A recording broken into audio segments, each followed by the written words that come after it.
Okay, so it's been a while since I've made a new video, so I thought I would show off one of the newest additions to my collection. This is a Dyson DC11 canister. Technically speaking, it's the first Dyson canister I've ever had for my collection. The last Dyson canister I had was a Dyson DC26 City, but that vacuum was purchased with the complete intention of giving it to another collector friend. So I consider this my first Dyson canister. Now you may be wondering about this machine in regards to how old it is. This machine, I believe, is from 2003.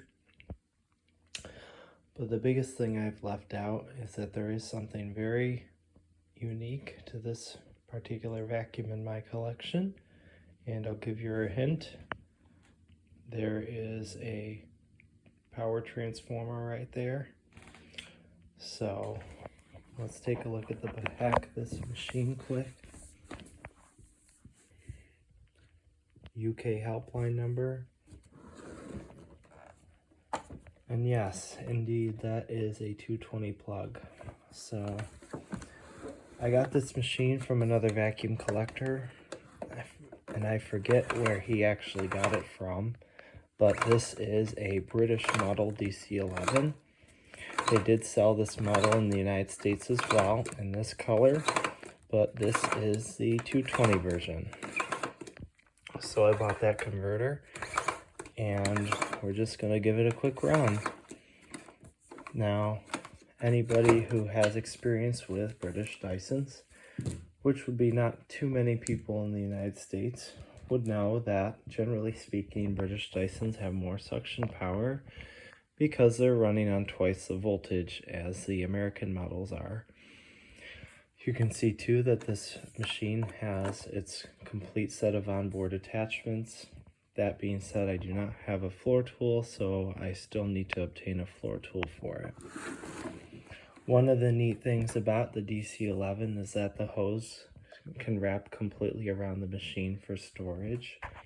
Another unique thing is that it has two separate dust collection bins and two separate cyclones. As far as I know, this was the first root cyclone Dyson canister. So it comes out with this little clip right here, and then this button, this is how the dirt comes out, pops out the bottom.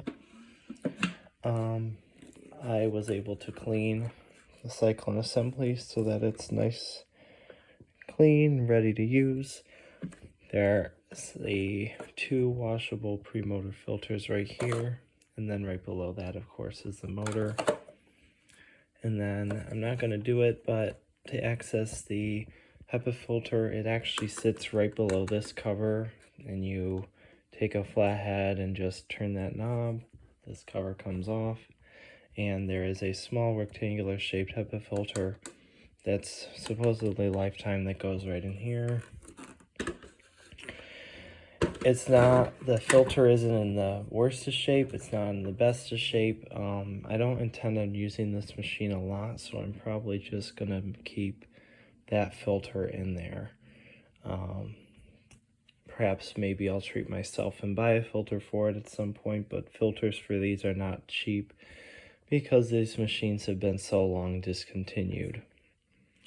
Now, I know for a fact there was another version of this machine in silver and gray. That machine, I think, is a little harder to come by. I typically see more of the yellow ones like this one than I do the gray. I remember it was the gray and silver one that was tested in the Consumer Reports article back in like 2004. So I don't really know which year this machine came out in the US. I would say probably either 2003 or 2004. But based on the sticker on the bottom of the machine, I think this one was made in 2003. So I'm going to put this down for a second.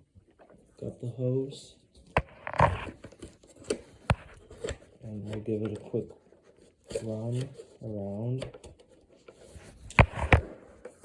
And this will be my first time actually using this machine. So let's plug it in. I gotta put it down.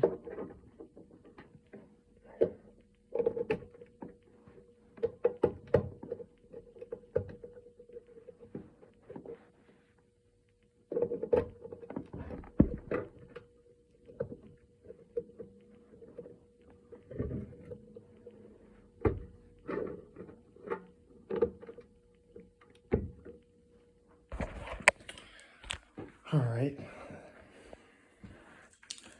It's got a telescopic wand, which is a nice feature, as well as this little trigger here. So this is like supposed to be a carpet / floor nozzle. You pull the dial out for carpet and then you push it in for floor. I still prefer a dedicated floor tool, but it's not a machine, like I said, I'll be using a whole lot, so I can make it work for now. So let's give it a quick run and see how it does.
So I don't know if you could tell, but this is a thick Frise style carpet, so obviously not very appropriate style carpet for a turbine nozzle such as this one.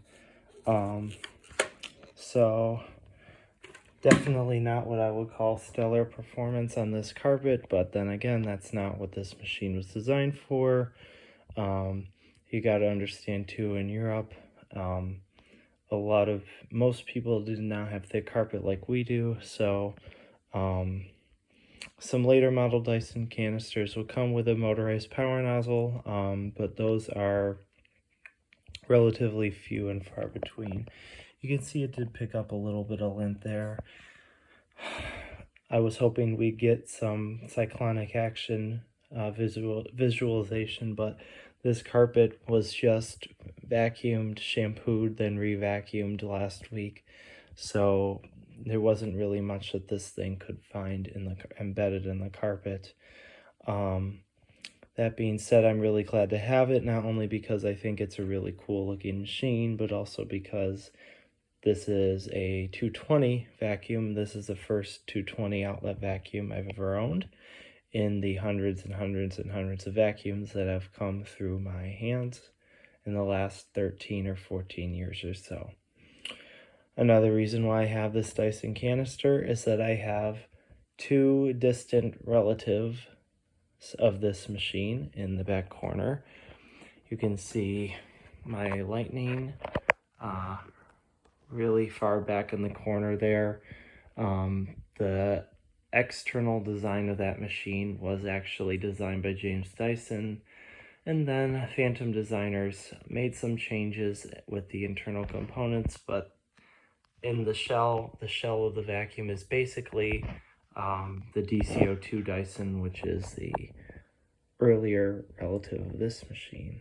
Now, to the left of the Lightning is my Kenmore cyclonic canister that was made by the European Electrolux company in the late 90s as a competitor to the DC02, which the Lightning was also then based on.